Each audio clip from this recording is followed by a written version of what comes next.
ওকে, তুমি পাচ্ছ I1 সমান সমান IR2 by R1 plus R2। দেখো তুমি যদি ইকুয়েশন এখানে 1 আর 3 নিতা, দেখো তুমি যদি ইকুয়েশন 1 আর 3 নিতা,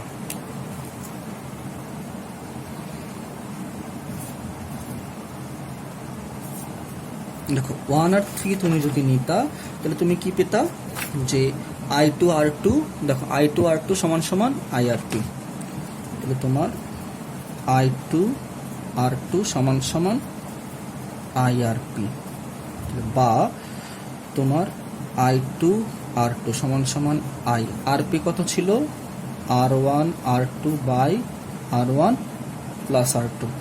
ওকে, তাহলে তুমি এখান থেকে তুমি পাইতা I2 এটা হচ্ছে I into R1 R2 by R1 plus R2 by R2, বা I2 হচ্ছে I into R1 R2 by R1 plus R2 into 1 by R2, আমার R2 R2 ক্যান্সেল, তাহলে আমি I2 পাচ্ছি IR1 by R1 plus R2। আমার সাথে সাথে কিন্তু তুলবা, লেকচার ফলো করবা। ওকে, তাহলে দেখো এই হচ্ছে আমাদের I2। তাহলে এখন দেখো আমরা আমাদের যে সার্কিটটা আমরা দেখছিলাম, দেখো তোমরা এখন সার্কিটটা ভালোভাবে খেয়াল করো, দেখো তোমরা সার্কিটটা ভালোভাবে খেয়াল করো। আমাদের এখানে সার্কিটের মূল কারেন্ট কি ছিল I, ব্রাঞ্চ কারেন্টগুলো কি কি I1 অ্যান্ড I2, আর আমাদের I1 আর I2 বের করা, তাহলে ফর্মুলা কি পেলাম আমরা, I1 কি পেলাম I, মূল কারেন্ট লাগবে I লাগবে, তারপরে কি লাগবে আমাদের অপোজিট রেজিস্ট্যান্স, যেটা আমাদের কোন রেজিস্ট্যান্সটা লাগবে অপোজিটটা R2 বাই কি লাগবে R1 প্লাস, দেখো বাই লাগবে আমাদের যে দুইটা রেজিস্ট্যান্সে কারেন্ট ডিভাইড হয়েছে, এই যে R1 আর R2 তাদের যোগফল। তারপর দেখো তোমার I2 কত লাগবে, দেখো এই যে I2 যেটা সেটা কত লাগবে, সেটা লাগবে এই যে I, যে মূল কারেন্ট I গুণ কি হবে, এখন তুমি বের করবে I2, তাহলে অপোজিট রেজিস্ট্যান্সটা লাগবে R1 by R1 plus R2। Simple জিনিস, তাই না? সহজে এখন আমরা দেখো কত সহজে আমরা এখন ব্রাঞ্চ কারেন্ট বের করতে পারবো। আমরা একটা এক্সাম্পল দেখি, দেখো একটা এক্সাম্পল যদি আমরা দেখি,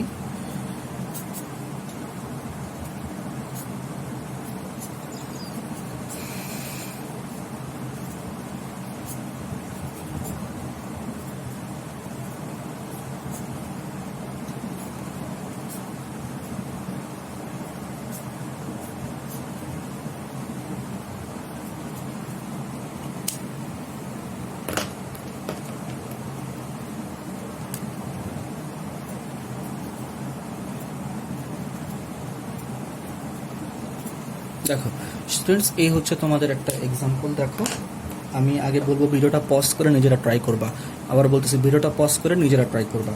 এখানে তোমাদেরকে বের করতে বলছে I1 আর I2, তোমাদের টার্গেট হচ্ছে এখানে find I1 and I2।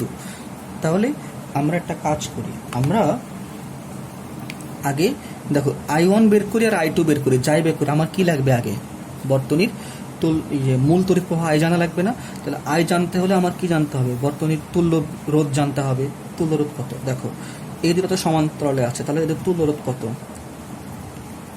RP, এটা হচ্ছে 10 × 20 বাই 10 প্লাস 20, তাহলে 10 × 20 ভাগ 10 প্লাস 20, তুমি পাচ্ছ 6.667 ওহম।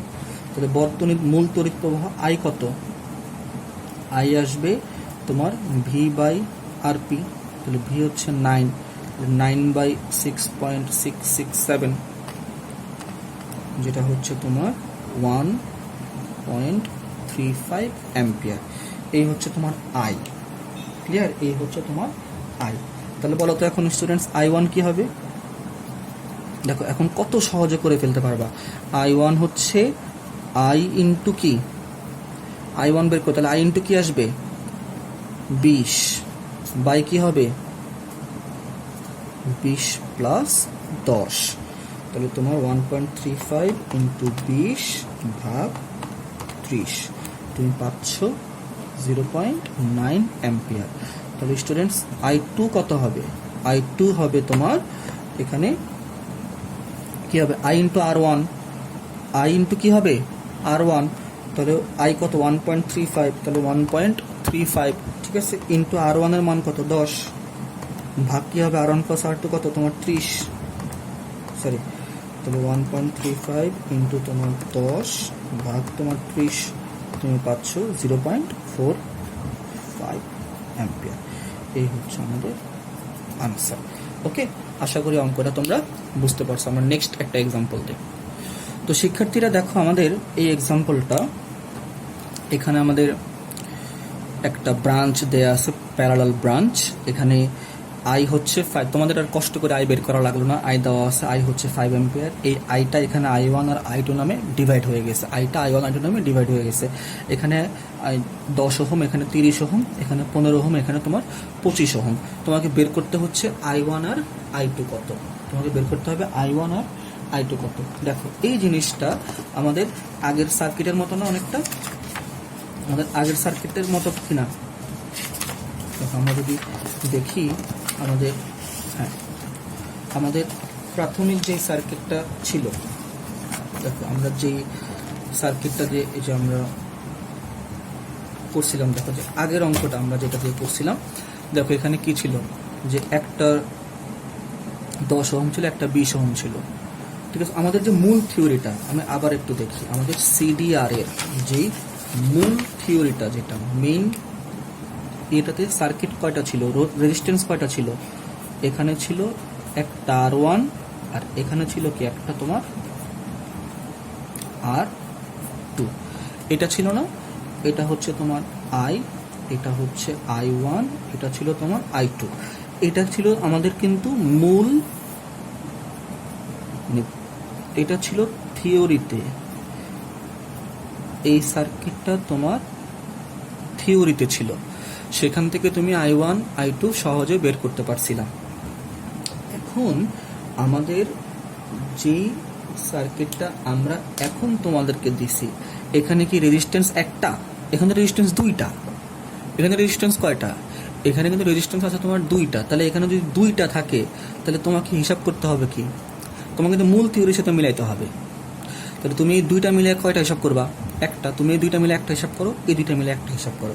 তাহলে তুমি বলো তো এই দুইটা মিলে তুমি কত পাবা, 10 আর 20 কত পাবা, তুমি 30 ওহম পাবা, সরি 10 আর 30, সরি তুমি কত পাবা, 40 ওহম পাবা।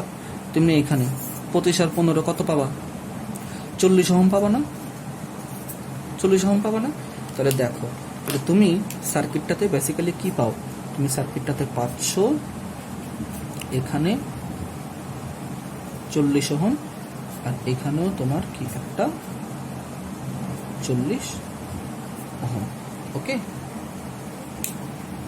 আর এই ছিল আমাদের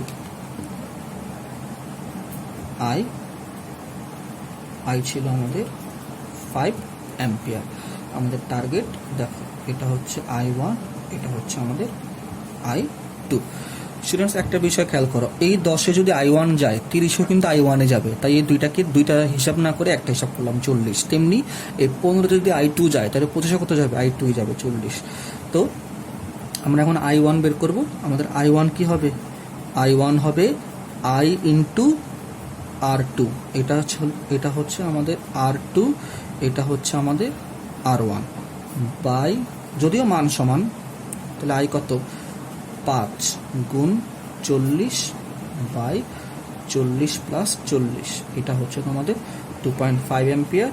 তেমনি I2 যেটা, এটা হচ্ছে I into R3 by R1 plus R2, এটাও তোমাদের 5 ইন্টু 40 বাই 40 প্লাস 40, 2.5 অ্যাম্পিয়ার। ওকে, বুঝতে পারছো, এটাও তোমাদের 2.5 অ্যাম্পিয়ার। আচ্ছা, তো দেখো শিক্ষার্থীরা, অঙ্কগুলো কিন্তু জটিল না, অঙ্কগুলো কিন্তু খুবই সহজ এবং খুবই মজার অঙ্ক, খুবই মজার অঙ্ক। আমরা এখন একটা নেক্সট এক্সাম্পলে চলে যাই। এটা একটা বেস্ট এক্সাম্পল হবে। আচ্ছা, আগে আমি তোমাদেরকে একটা রুল শিখাই। রুলস মনে রাখবা বা নোট বুক হিসেবে নোট করে রাখো। সিডিআর বা কারেন্ট ডিভিশন রুল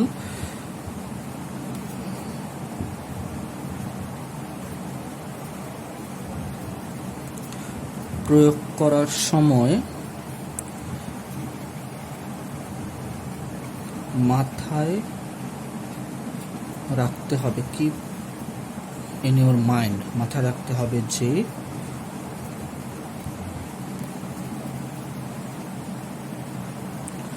যে সকল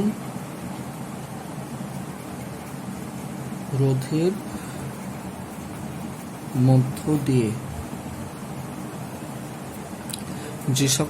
মধ্য দিয়ে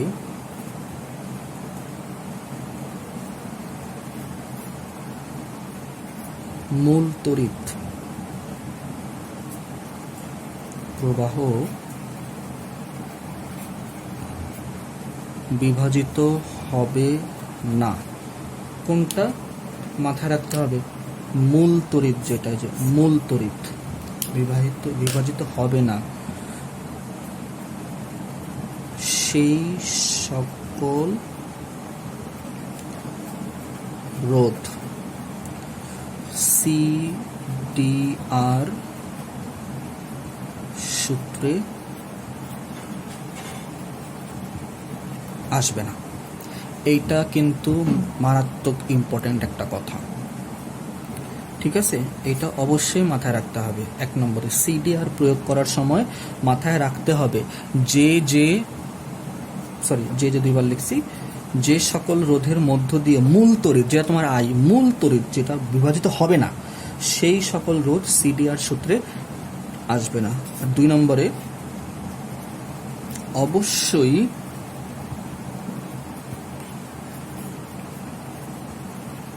মূল তড়িৎ প্রবাহ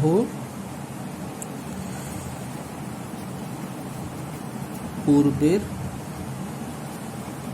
ওহম এর সূত্র দিয়ে বের করতে হবে। আর মূল তড়িৎ প্রবাহটা যেটা তোমরা লাগবে সেটা তোমরা ওহমের সূত্র দিয়ে অবশ্যই বের করতে পারবা। তা আমরা একটা এক্সাম্পল দেখি। আমি যে অঙ্কটা তোমাদের বোঝাতে চাচ্ছি, দেখো আমরা একটা এক্সাম্পল এখন করব।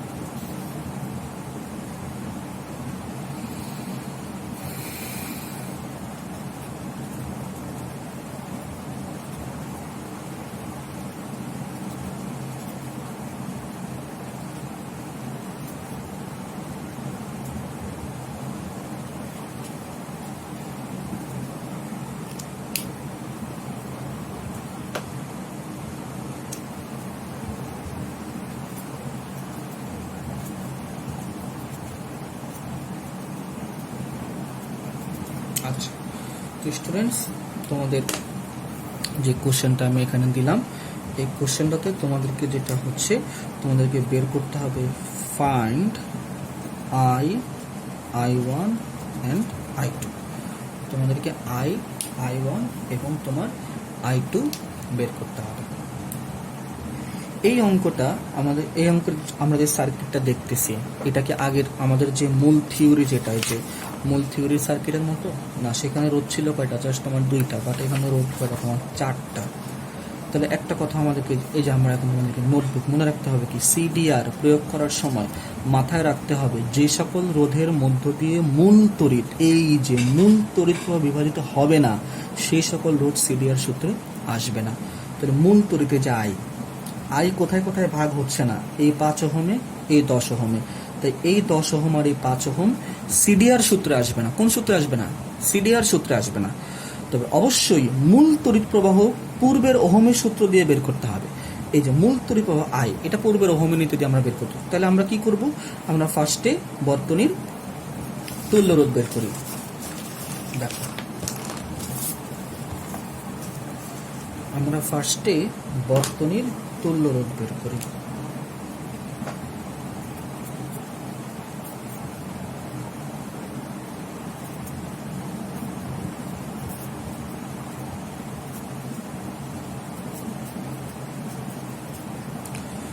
বর্তনীর তুল্য রোধ কি হবে, এই দুটা কিভাবে আছে, 10 আর 5 কিভাবে সমান্তরাল, এটাকে তুমি নাম দাও, ধরো তোমার আরপি, এটা হচ্ছে তোমার 10 গুণ 5 ভাগ 10 প্লাস 5 পাচ্ছ 50 ভাগ 15, 10/3 10/3 ওহম তুমি পেলা আরপি। তাহলে তোমার সার্কিটটা এখন কিরকম দাঁড়াচ্ছে, এই হচ্ছে তোমার 5 ওহম, এই হচ্ছে তোমার 10/3 ওহম, আর এই হচ্ছে তোমার 10 ওহম। তাহলে এই তিনটা মিলে এখন কি একটা আরএস, তাহলে আরএস কি হবে 5 ওহম প্লাস 10/3 প্লাস 10, তাহলে 5 প্লাস 10/3 প্লাস 10, তো তুমি পাচ্ছ এখানে 55/3, দ্যাট মিনস 18.333 ওহম। এই হচ্ছে আমাদের বর্তনীর, আচ্ছা সরি আমি এই সাইডে নিয়ে গেছি, এখানে দেখো এই হচ্ছে আমাদের, অর্থাৎ এই হচ্ছে আমাদের বর্তনীর যেই মূল তড়িৎ প্রবাহ, সরি বর্তনীর যে তুল্য রোধ, সেটাকে আরএস কত 18.333, ওকে। তাহলে 18.333 যদি আমাদের আরএস হয়, তাহলে এখন দেখো, তাহলে আমাদের আই, আমরা আই কিভাবে বের করব, এই যে অবশ্যই মূল তড়িৎ প্রবাহ পূর্বের ওহমের সূত্র দিয়ে বের করতে হবে। তাহলে আমাদের আই কত আসবে, তাহলে আমাদের আই আসবে ই বাই আরএস, ওহমের নীতি আমরা বের করবো। ই হচ্ছে আমাদের 10, তাহলে 10 ভাগ আনসার, এটা হচ্ছে আমাদের 6/11, অর্থাৎ 0.545 অ্যাম্পিয়ার। এই হচ্ছে আমাদের বর্তনীর মূল তড়িৎ প্রবাহ আই। ওকে স্টুডেন্টস, এখন আমরা আই বের করে ফেলছি, এখন আমাদের টার্গেট কি I1 আর I2 বের করা। তাহলে আমরা সার্কিটটা যদি আমরা দেখি, I1 কি হবে, I1 কি হবে, I1 হবে I ইন্টু কি R2, তাই না, এটা হচ্ছে আমাদের R2, মানে 5 বাই কত হবে 10 প্লাস 5। দেখো কোশ্চেনে বলা ছিল কি, যে সিডিআর প্রয়োগ করার সময় মাথায় রাখতে হবে যে সকল রোধের মধ্য দিয়ে মূল তড়িৎ প্রবাহ বিভাজিত হবে না, সেই সকল রোধ সিডিআর সূত্রে আসবে না। 5 ওহম আর এই যে 10 ওহম, এই দুইটা রোধ কিন্তু সিডিআর সূত্রে আসবে না, কারণ তাদের মধ্যে তড়িৎ প্রবাহ বিভাজিত হয়নি। শুধুমাত্র কোন দুইজন আসবে, এই দুইজন আমার এখানে হিসাবে আসবে। তাহলে তুমি পাচ্ছ, এখানে তুমি পাচ্ছ 0.545 ইন্টু 5/15, তাহলে তোমার I1 হচ্ছে ইন্টু 5 ভাগ 15, এটা হচ্ছে তোমার 0.1818 অ্যাম্পিয়ার। তাহলে I2 কত হবে স্টুডেন্টস, I2 হবে I ইন্টু কি I2, তাহলে 10 ওহম লাগবে আমার, I ইন্টু 10/10 প্লাস 5, তাহলে 0.545 ইন্টু 10/15, তাহলে তুমি I2 পাচ্ছ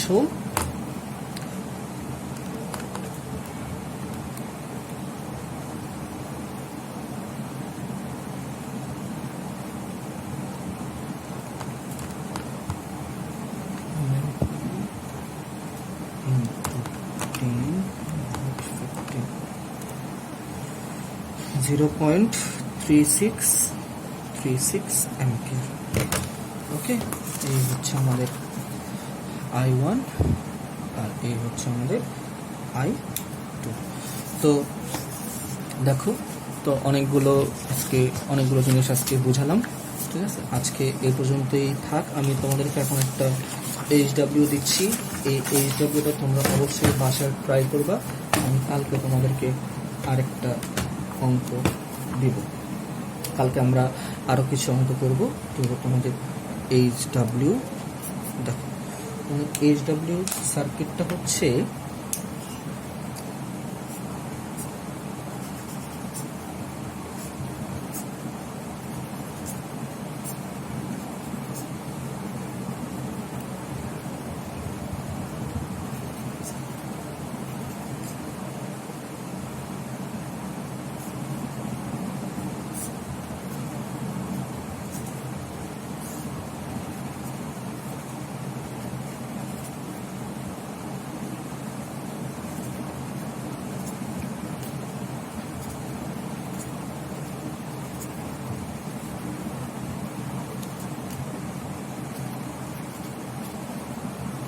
প্রশ্ন হচ্ছে 1 নম্বরে I কত, ঠিক আছে। এটা হচ্ছে I1, এটা হচ্ছে I2। 2 নম্বরে হচ্ছে I1 and I2 কত। 3 নম্বরে হচ্ছে প্রতিটি রোধের 2 প্রান্তের বিভব কত। 4 নম্বরে হচ্ছে প্রতিটি রোধের ক্ষমতা কত। ওকে, তো ভালো করে তুলে নাও। আমি আবারও বলতেছি, এটা হচ্ছে আমাদের 10 ওহম, এটা 3 ওহম, এটা 7 ওহম, এটা 4 ওহম, এটা 6 ওহম। এখানে I1, এখানে I2, এটা I হচ্ছে 10 ভোল্ট। প্রশ্ন হচ্ছে I কত, I1 and I2 কত, প্রতিটি রোধের 2 প্রান্তের বিভব কত, প্রতিটি রোধের ক্ষমতা কত।